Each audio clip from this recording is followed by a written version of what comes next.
Assalamu alaikum wa rahmatullahi ta'ala wa barakatuh. My name is Zainab Abdullahi, and don't forget we are still on the book Descovering of Islam, and inshallah today, if you will follow me, we will be discussing on the succession to Prophet Muhammad sallallahu alaihi wasallam, which are his imamas.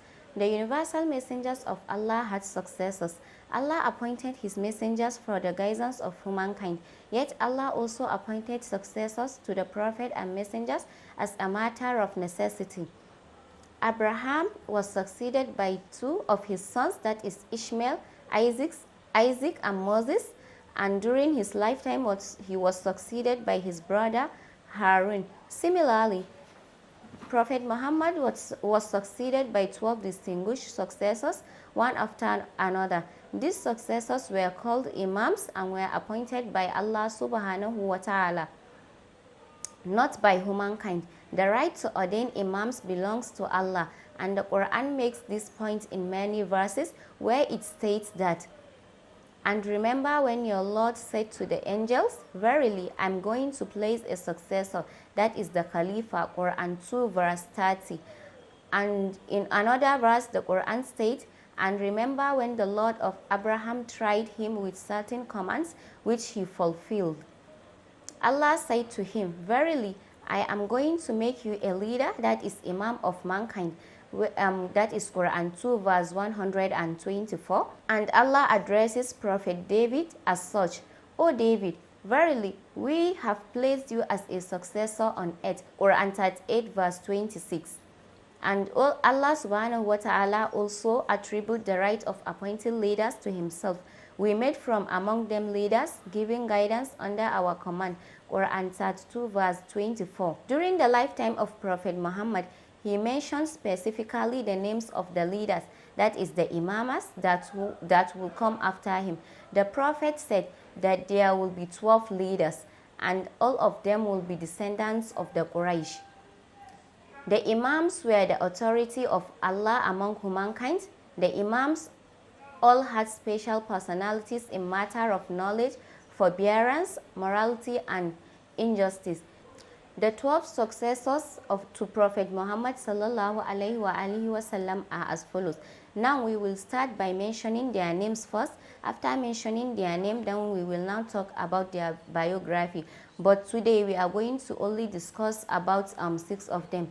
Their number 1 is, we have Imam Ali bin Abi Talib, we have Imam Hassan bin Ali, we have Imam Hussein bin Ali, and we also have Imam Ali bin al-Hussein, we have Imam Muhammad Baqir, and the 6th of them is Imam Jafar as-Sadiq.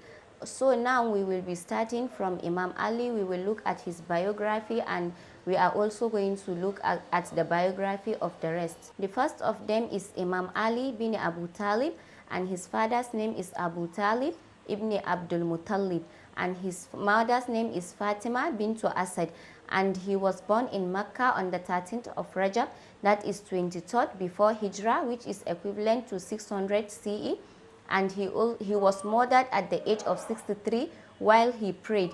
He was mortally wounded by a poisoned sword of an assassin on the 21st Ramadan, that is 40 years after Hijrah, which is equivalent to 661 CE in Kufa, and he was buried in Najaf al-Ashraf, which is Iraq. And he was also known as the commander of the faithful, that is Amirul Mu'minin. Imam Ali was the Prophet's first cousin and son-in-law, which is married to Fatima, and he was the first male to embrace Islam. The Prophet ascribed Imam Ali with historical saying such as, "I am the city of knowledge, and Ali is its gate. And whoever considered me as his leader, Ali is also his leader." Imam Ali was recognized for his knowledge, wisdom, bravery, and justice. Many of Imam Ali's tradition and speeches have been preserved in a book called The Peak of Eloquence, which is the Nahjul Balaga. And the second Imam is Imam Hassan bin Ali. His father's name is Ali bin Abi Talib, and his mother's name is Fatima bintu Muhammad.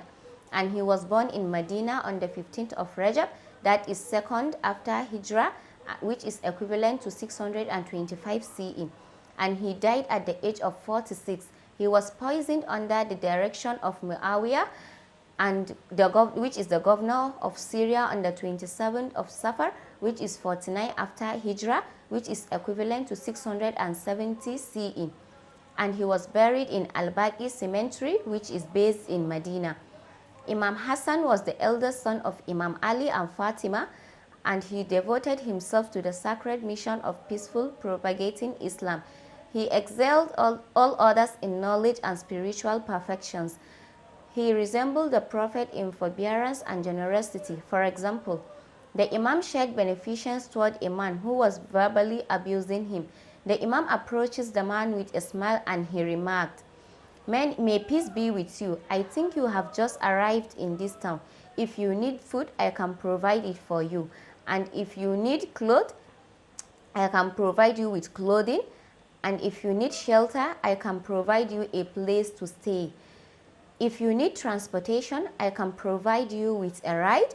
And also, if you need protection, I can protect you.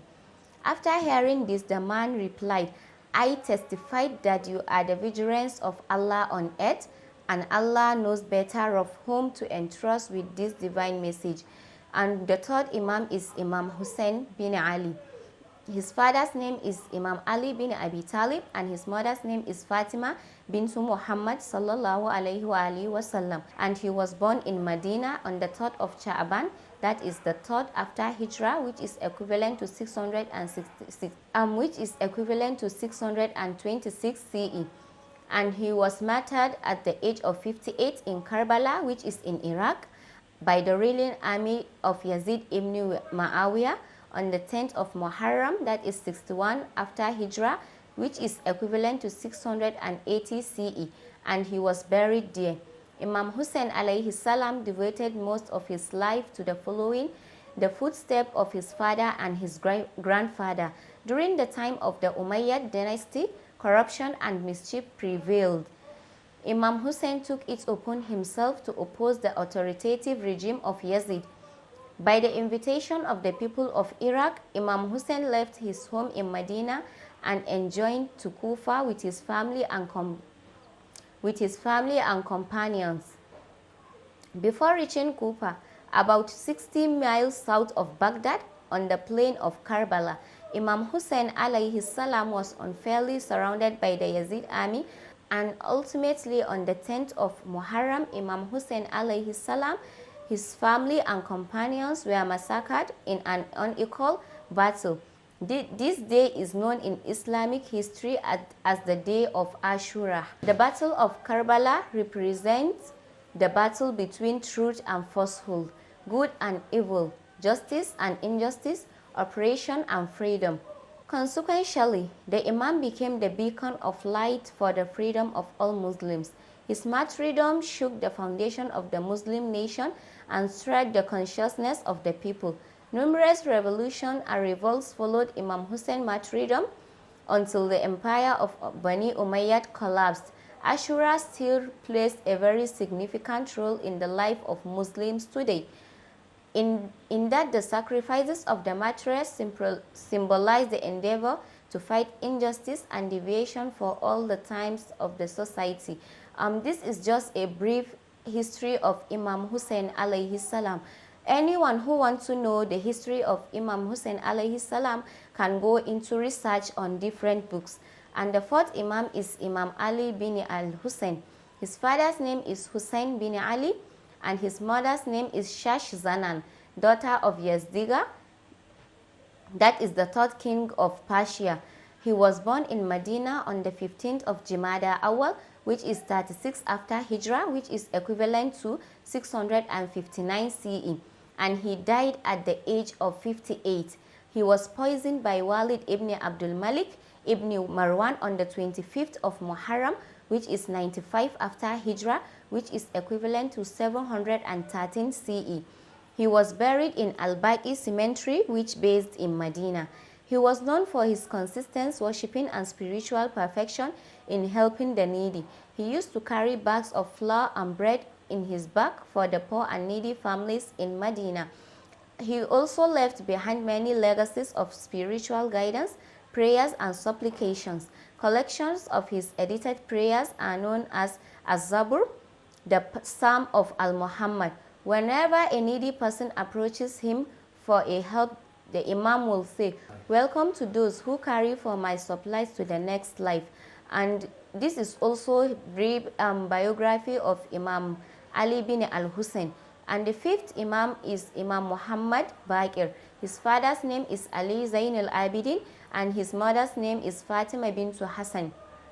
And he was born in Medina on the 3rd of Safar, which is 57 after Hijrah, and which is equivalent to 676 CE.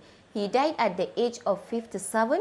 He was poisoned by the ruler Hisham ibn Abdul Malik ibn Marwan on the 7th of Thi al-Hijrah, which is 124 after Hijrah, which is equivalent to 733 CE.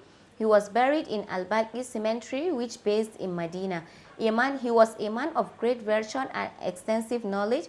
Imam Baqir established the foundation of a grand university in Islamic studies, which is in Medina. His pupils compiled books on different branches of science, jurisprudence, and art under his instruction and guidance. A distinguishable scholar from Makkah, Ibn Atta, once described him. He said, "I never saw other scholars look as small as they did in the presence of Imam Muhammad al-Baqir." One of his students, Muhammad ibn Muslim, said, "I asked al-Baqir all the questions that came to my mind, which is 30,000 questions over a period of time, and he competently answered all of them." And we also have Imam Jafar as-Sadiq, which is the sixth Imam. As I also told you from the first place, we will be stopping on him. His father's name is Muhammad al-Baqir and his mother's name is Fatima bint al-Qasim. He was born in Medina on the 17th of Rabiul Awal, which is 83 after Hijrah, which is equivalent to 702 CE. And he died at the age of 65. He was poisoned by Abu Jafar al-Mansur, the Abbasid Caliph, on the 25th of Shawwal, which is 148 after Hijrah, which is equivalent to 765 CE. He was buried in Al-Baqi Cemetery also, which based in Medina. Imam Sadiq's father taught him the science of religion and the teachings of Islam. He became an authority for scholars and preachers and expert in jurisprudence. After the martyrdom of his father, Imam as-Sadiq transformed the prophetic mosque in Medina into a university from which to teach and expand Islamic theology. And so also Imam Jafar graduated hundreds of scholars who were versed in Islamic science and prophetic traditions. He also taught some of the founders of the Islam school of jurisprudence, scholars and preachers. He also gave them testimony, acknowledgement. Imam Sadiq alayhi salam great knowledge of Islam. One scholar, Sibt ibn al-Jawzi, said, "Never have I seen scholar less knowledgeably in the presence of Imam like Jafar as-Sadiq. Men of knowledge and piety recognize the characteristics of Imam Sadiq in leadership, scholarship, as an unprecedented educator. The Imam was also a great social personality and an effective political force. Imam Sadiq narrated thousands of traditions, which are the hadith, regarding every facet of life. He extensively discussed Islamic ethics, mannerism, integrity, goodness of character, and acts of worship. Additionally, he discussed jurisprudence and debated with leaders from various Islamic schools of thought. This is also a brief history of Imam Jafar as-Sadiq. If you want to know further on him, you can also go into research. And inshallah, we will be stopping here on the 6th of the successions to the Prophet Muhammad sallallahu alaihi wasallam, which are the Imams. Don't forget to join us on our next episode next time, inshallah. And anyone who have any question on this episode or on our previous episode, he can comment under this video. Jazakumullahu khairan for watching. I'm Zainab Abdullahi.